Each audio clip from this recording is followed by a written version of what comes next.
നമ്മൾ ഈ ദിവസത്തിലെ രണ്ടാമത്തെ മത്സരത്തിലേക്ക് പോവുകയാണ്.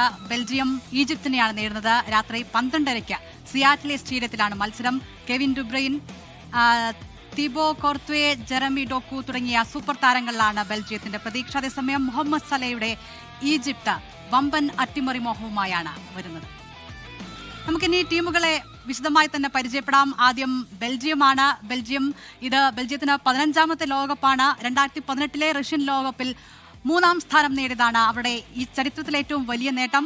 ഫിഫ റാങ്കിങ്ങിലെ 9ാം സ്ഥാനത്തുള്ള ടീമാണ് ബെൽജിയം. കഴിഞ്ഞ ലോകകപ്പിൽ ആദ്യ റൗണ്ടിൽ തോറ്റതിന്റെ ക്ഷീണവും തീർക്കാൻ ബെൽജിയം ഇന്ന് പുറത്തു വരുന്നുണ്ട്, ഈ മത്സരത്തിന് ഇറങ്ങുന്നുണ്ട്. ഇനി ഈജിപ്തിലേക്ക് വരികയാണെങ്കിൽ ഈജിപ്തിന് ഇത് 7ാമത്തെ ലോകകപ്പാണ്. അവർ ആദ്യമായി കളിച്ച 1934 ലോകകപ്പിലാണ് ഈജിപ്ത്.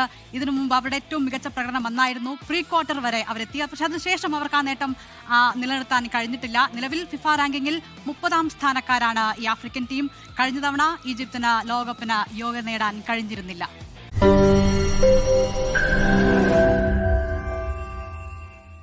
ലോകത്തെവിടെയായാലും ഏത് സമയത്തും 24 വാർത്തകളും ഓഗ്മെന്റഡ് റിയാലിറ്റി പാക്കേജുകളും എക്സ്പ്ലെയിനറുകളും വിശദമായി കാണാൻ ഞങ്ങളുടെ യൂട്യൂബ് ചാനൽ നിങ്ങൾക്ക് സബ്സ്ക്രൈബ് ചെയ്യാം.